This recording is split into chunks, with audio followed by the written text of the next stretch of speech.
Let me ask you both, since you're right in my line of sight, Hiba Husseini, what is the two-state solution with a twist? What is the plan for the Holy Land as you have both outlined? Indeed, thank you. The Holy Land with a twist is a proposal, an umbrella, an idea out of the box, very innovative, to enable the two-state solution through a confederal arrangement, whereby two sovereign states enter into the confederation together, state recognition of the state of Palestine as a sovereign state.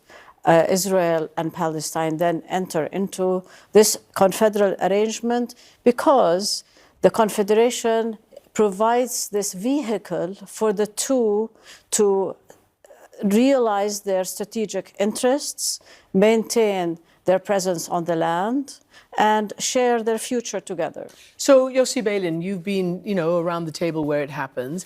Why is this, or is this, more easy to get past the consensus and public opinion than the official two-state solution as viewed by Oslo? What makes this, in your mind, more of a goer than the previous ones which have failed? Well, it is much more for the decision makers. For them, the current situation in which if you make peace, you have to evacuate about 500,000 Israelis from the West Bank is politically very, very difficult. Although theoretically this is the right thing to do. You're still sticking by that? Of course, it was a mistake to build in the settlements from the day one in 67, 68, and it is a mistake today, but this is a reality. The settlers are saying, forget about the two-state solution, it is over, because we are all over. And even supporters... And that's true. Not that we have to forget it, but they are all over.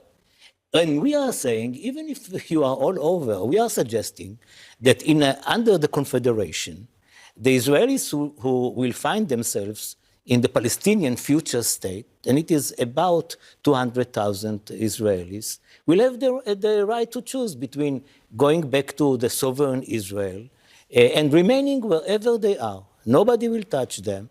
In a situation in which they are permanent residents of Palestine and remain Israeli citizens, and the same number of Palestinian citizens who would like to live in Israel will be allowed to do that in the context of the arrangement of the Israelis who will live in the So you're saying potentially a number, let's say 200,000, which is a number you floated, of Israelis stay in the settlements, but they abide by Palestinian rules, 100%. Although they are Israeli citizens. Stick with me. But the Palestinians, either from the occupied West Bank or Gaza, a similar number could come to Israel. Right. Who's going to accept that? Well, I believe that this is the main obstacle to peace, not for Netanyahu and the extremists in his government, Ben Gvir and the others, but for people who want to have peace. The Gantz of this world, the Lapid of this world, the Golan of this world, they would like to make peace, and they understand that the partition of the land is the only solution since ever. But the issue of the evacuation is the biggest obstacle in order to make peace. So when people are speaking now, leaders, and I'm very glad to see it, that again, that the only solution is the two-state, and even some of them are recognizing the Palestinian state. They don't tell us how are they going to do that. And we are suggesting something. And this is not the only twist in our story. I'll get back to the next twist, but first I want to ask you, Hiba Husseini, because I think there's not really an Israeli consensus, much less a Palestinian consensus. The war has radicalized all sides to a point where, the idea of a peaceful coexistence seems to be far away on the horizon. Do you think that a Palestinian state would, or the precursor, would accept all the settlers to stay? Do you think they can be trusted to abide by Palestinian laws? Well, this is very challenging indeed. I think the crux here is that for this occupation to end, for us to realize our independence and statehood and right to self-determination, if it means that we have to accept a certain number of permanent residents. They will no longer be settlers. They will become permanent residents, law-abiding permanent residents. And this is very challenging indeed. And if they don't accept, they have the option to stay in the state of Israel through the swap arrangement. Swaps of land or swaps of people? Land. No. Yeah. No, we don't propose to swap people. Yeah. So, you know, right now, your prime minister and the extremists in his government are basically floating plans to annex the occupied West Bank, which essentially is what you're talking about right now, almost as a answer, as a response to the various Western and, of course, Arab nations, which are saying that in anger, later this month, they're going to recognize a Palestinian state. It's almost like they're going to, you know, annex maybe gradually, at least this is what's being reported, as a way to, you know, gradually pull back in return for, you know, it's this endless game of give and take, so to speak. But it is not new. And I mean, the annexation of the West Bank in Gaza is a direct punishment to Israel. I mean, this is what we need now, to have millions of Palestinians under our occupation, that we will be in charge of everything. I mean, what happened in Oslo is that at least for 5 years, which became more than 30, it was the Palestinians, with the help of the world, took the care for themselves. The success is partial. But Israel was out. Now to get back, it is really crazy, and I don't believe that it will happen because of that.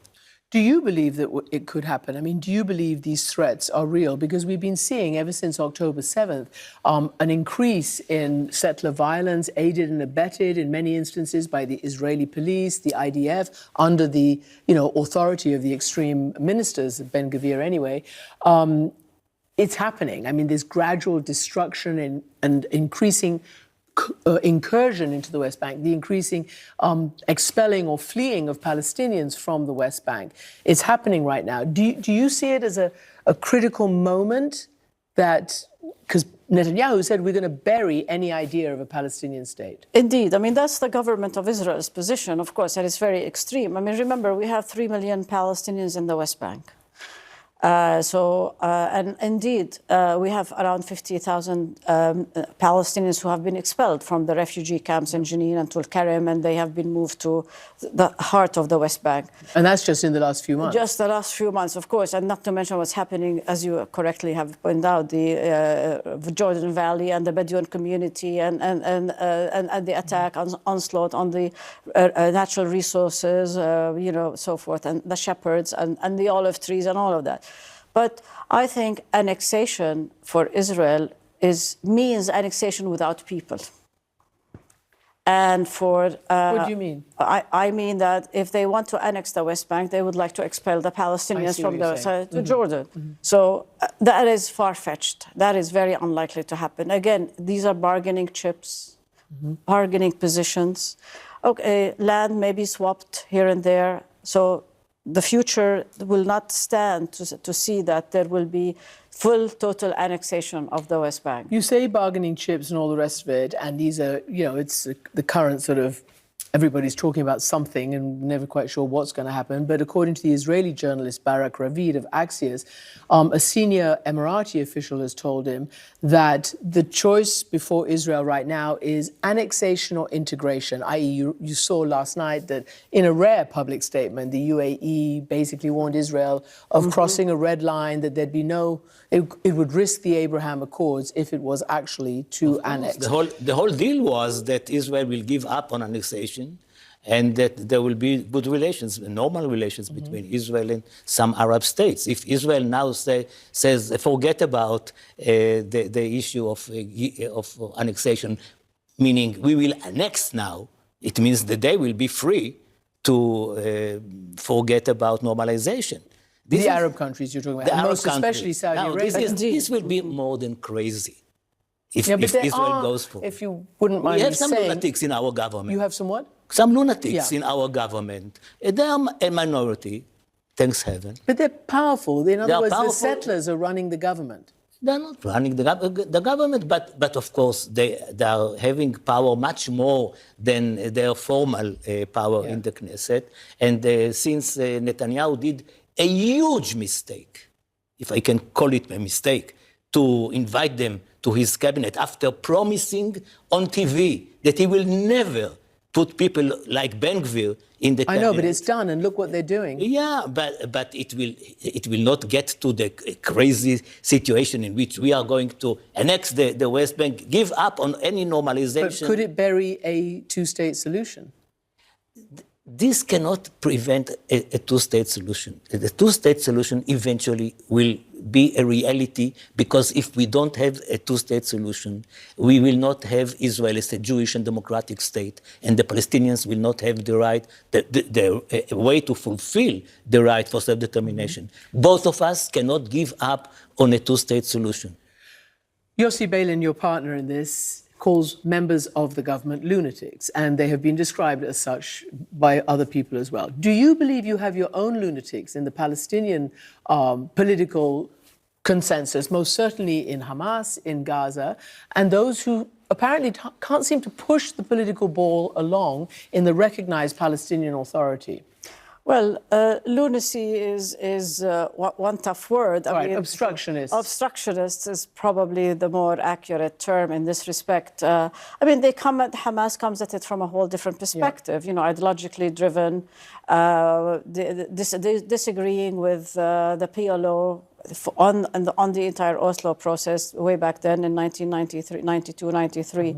So from their perspective, the two-state solution undermines Palestinian national interest, the whole the right to self-determination. So, I mean, yes, we do have internal divisions in Palestine, and we have obstructionists, and we have people who get in the way of fulfilling peace.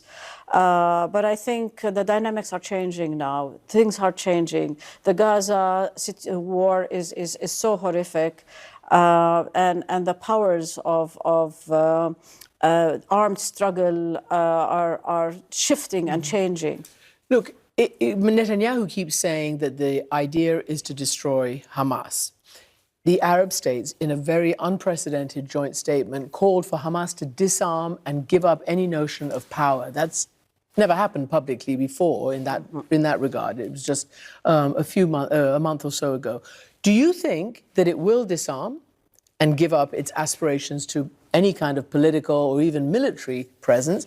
And do you think that that Israel can destroy Hamas in the way that the government says? Not in this way. Not in this way. And I don't think that we should sit and watch what is happening and say, okay, until Hamas is gone, the same situation will continue and we will have a war forever in Gaza. No, it is nonsense. What has to happen is that we should demand that Hamas will never be part of the government in Gaza. This is, I think, more than reasonable to demand. If they don't move, then we will have to do our best in order to try and release the hostages and leave the place, not to remain there on a square kilometer, in order for the Palestinian Authority to enter Gaza. This is the only solution, which is reasonable, which is possible. I talked about it with people in the region. I talked about it with Abu Mazen, who in the past rejected such a return to the Gaza Strip on our tanks, so-called. Yeah. Today he is ready. I think that we should go for this rather than to say, okay, until there is no problem with Hamas, we are waiting and watching. And to you, Hiba, the US is also unclear about what it wants. I mean, every day we read new things that come out of allegedly the White House, the Trump Riviera plan for Gaza. Marco Rubio, it's again been reported by the press, has told the Israelis that the US wouldn't stand in the way of annexation of the West Bank. I mean, what can anything happen without US support for what you guys are saying and the general public consensus around, or the global consensus around a two-state solution? We need the support of the US, we need the support of Europe, we need the support of the Arab states, the international community. I mean, this conflict cannot be resolved by Israelis and Palestinians alone, because it has become not only a regional but also a global conflict in a sense. Yes, but I think the position of the US has to be more even keel, and it has to take into account the fact that Palestinian interests and Israeli interests have to be treated equally and have to be addressed in a meaningful way to realize peace and security for Israelis and Palestinians, for the region, for the international, for the globe in this respect. So I think shifting opinion from night and day it does not help anybody. Statements on a Riviera do not help anybody. Statements on displacing and removing Gazans into the Sinai and continuing this famine and starvation and really atrocities in Gaza do not help anybody and don't serve the interests of anyone. So I think it's very, very important for the Palestinian Authority to return to Gaza, to be empowered, for Hamas to work with the Palestinian Authority and for us to alleviate what is going on in Gaza first. Our plan is to provide, again, a vision so that for the two-state solution post this horrific period of time. And Yossi, last question to you.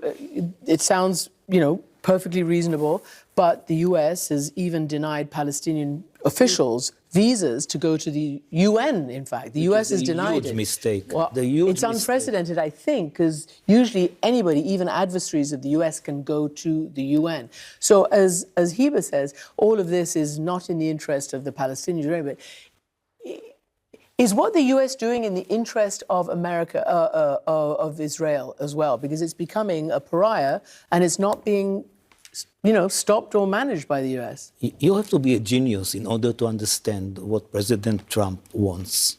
And I'm not a genius. But what I can tell you is that although in many areas we are dependent, but not on 100%. And I would like to remind you, and you remember it, we did not ask the Americans a permit in order to go to Oslo. They didn't even know about it till you'd done it, right? They didn't know about it. But when I spoke with Mr. Jurigian, who was then the Assistant Secretary of State for the Middle East and the region, and I said, I have such an idea to begin to talk with the PLO. Would it be possible to do it in the United States? And he said, I bless you for the idea, but you can't do it here because it is against the resolutions of the Congress. That's a very important point that you point out right now. Things have to change. Well, it's great to know that two people working together from different sides of this conflict are still as committed as you are and working so hard. It should give people a lot of energy to try to work this out. So thank you very much for being with us, Yossi Beilin Thank you for having and us. Hiba Husseini. Thank you very much.